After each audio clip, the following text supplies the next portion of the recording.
በዚህ ወቅት አዲስ አበባ ውስጥ መኪና ከመንዳት ኒውዮርክ ቀለበት መንገድ ላይ አህያ መንዳት ይቀላል።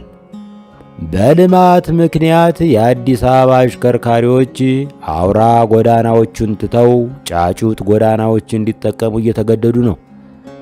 አንድ ልማት የዘነጋው መንገድ ከተገኘ ሁሉም ይረባረብበታል።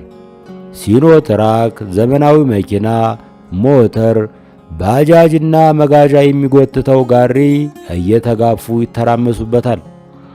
የመዲናይቱ ትራፊክ ፖሊሶች በሌጣ ዓይናቸው ስምሪቱን ማከናወን ስለተሳናቸው የጦር ሜዳ መነጽርና ባር መጠቀም ጀምረዋል።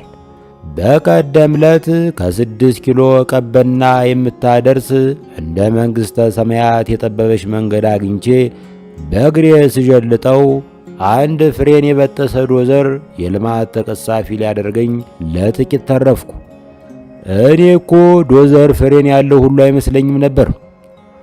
ሆሆ የአይኔ አበባ ነሽ። ከተማ ማልማቱ ላይ ችግር የለብኝም። እንዲያውም በዚህ አጋጣሚ የሰፈር ስሞች ለውጡን በሚመጥን መንገድ ቢከለሱ ጥሩ ነው ባይ ነኝ። ለምሳሌ ለእኔ የከተማችን አንጋፋ ባንኮች የማይመለስ ብድር ከለቀቁልኝ ደረጃውን የጠበቀ KFC አይነት የዶሮ ጥብስ መሸጫ ቤት ገነባና ዶሮ ማነቂያን ዶሮ ማድቀቂያ የሚል ስም አጎናጽፋታለሁ። የኑሮ ግሽበት ዋና መለኪያ ማለት እኔ ነኝ። ከ2 ሳምንት በፊት በመቶ ሺዎች የሚገመት ብር አካውንቴ ውስጥ ይርመሰመስ ነበር። አጋነንህ በሉኛ። የሰፈራችንን ደላሎች ጠርቼ ከኋላው ጎመን መትከያ፣ ከፊት ለፊቱ በርበሬ ማስጫ ቦታ ያለው ቀለል ያለ ቢላ ፈልጉልኝ ማለት ጀምሬ ነበር። አሁን በሚያስገርም ፍጥነት ከድህነት ወለል በታች 3ኛው ከርሰ ምድር ላይ ይገኛለሁ። ባለፈው ስፈራ ስቸር የኤቲኤም ማሽን ውስጥ ካርዴን ስዶለው በብሔራዊ ሐዘን ቀን የሬዲዮ ጣቢያዎች የሚለቁት በመሳሪያ የተቀነባበረ ሙዚቃ ለቀቀልኝ። ትናንት ጓደኞቼ የዋጋ ቅናሽ አለው 3ኛ የጀበና ቡና ገዝቼ ስጠጣ አግኝተውኝ ምን ነው በውቄ በሰላም ነው የጠፋህ ሲሉ ጠየቁኝ። ያጠፋኝ አግኝቶ ማጣት ነው። እስከ መቼ እነሱ ብቻ እየጋበዙኝ ይዘልቃለሁ በማለት ሸሚዞኝ ቤት ተደብቄ እውላለሁ አልኩና የቬትናምን ባንዲራ የሚያክል መሐረብ አውጥቼ የሉልን ክብል የመሰሉ እምባዎችን አበስኩ። እግረ መንገዴንም አጥብቄ ተናፈጥኩ። ምን ችግር አለ? እኛ እኮ ያንተን አብሮነትና ጨዋታ እንጂ ሌላ አንፈልግም ይሉኛል ብዬ ጠብቄ ነበር። መወዝ ምን አለኝ? አታስብ፣ አትጨነቅ፣ አትባባ፣ አይዞህ፣ እዚህ ሰፈር በዱቤ መጋበዝ የሚቻልበት አሪፍ ቤት ተከፍቷል። እኛን በምስክርነት አቀርበህ ፈርመህ ትጋብዘናለህ።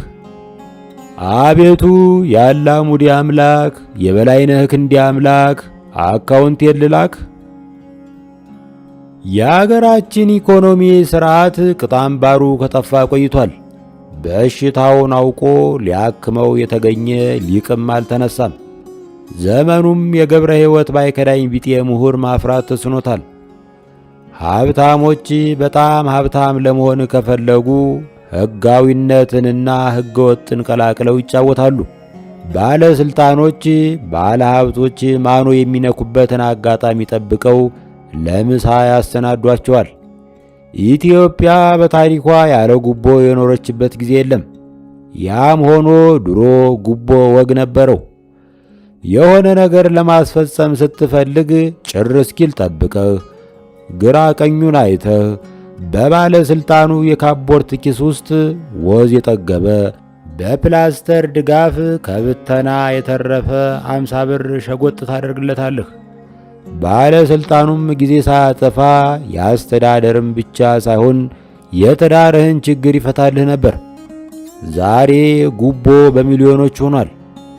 በቢሊዮን ለመሸቀል በሚሊዮን ሸጎጥ ማድረግ አለብህ። ባልተያያዘ ዜና ዶክተር ፍስሐ እሸቱ ከስደት ተመልሶ የተለያዩ ሱቆች ቀልሶ ተፍ ተፍ ሲል ቆይቷል። በቅርብ እንደሰማነው ከበድ ያለ ክስ ቀርቦበታል። እሱም የዋዛ አይደለም። አዋሽ አርባ ወስደው ከዕድሜ መቅሰፍት የተረፈ እላቂ ጠጉሬን ሳይላጩኝ ላምልጥ ብሎ ወሰነ። ወስኖም አልቀረ። ከቤቱ ጓሮ ሸራ ለብሶ የተቀመጠውን የግል ጀቱን አስነስቶ ደመናውን እየሰነጠቀ ቆሰቆሰው። ስለ ጀቱ የጣፍኩት ከእውነት የራቀ ቀደዳ መሆኑን አታጡትም። በቦሌ በኩል በሕዝብ አውሮፕላን ኢኮኖሚ ክላስ ከኋላ ጠጋ ጠጋ በሉለት እየተባለ ተሳፍሮ ላጥ ማለቱን ሰምቻለሁ። አንድ የማልረሳው የአለቃ አጥሜ አባባል ትዝ ይለኛል። አለቃ በዘመነ መሳፍንት የነበረውን የኑሮ ሁናቴ ሲገልጡ ያጣ ምን አጣ፣ ያገኘ ምን አገኘ ይላሉ። ዛሬ ያጣ ሰው ነገ ጉልበት አግኝቶ ዘርፎ መንገደኛ ፈንግሎ ወይም ኪድናፕ አርጎ የሆነ መብል ቤት የጨንጓራ ቅቅል በውስኪ እያወራረደ ልታየው ትችላለህ። ዛሬ ያገኘ ደግሞ ነገ አንዱ ጉልበተኛ ዘርፎት ቆዳው እንደ ክቡር ዘበኛ ካፖርት ሰፍቶት ውልምጥ ሲል ሊያጋጥምህ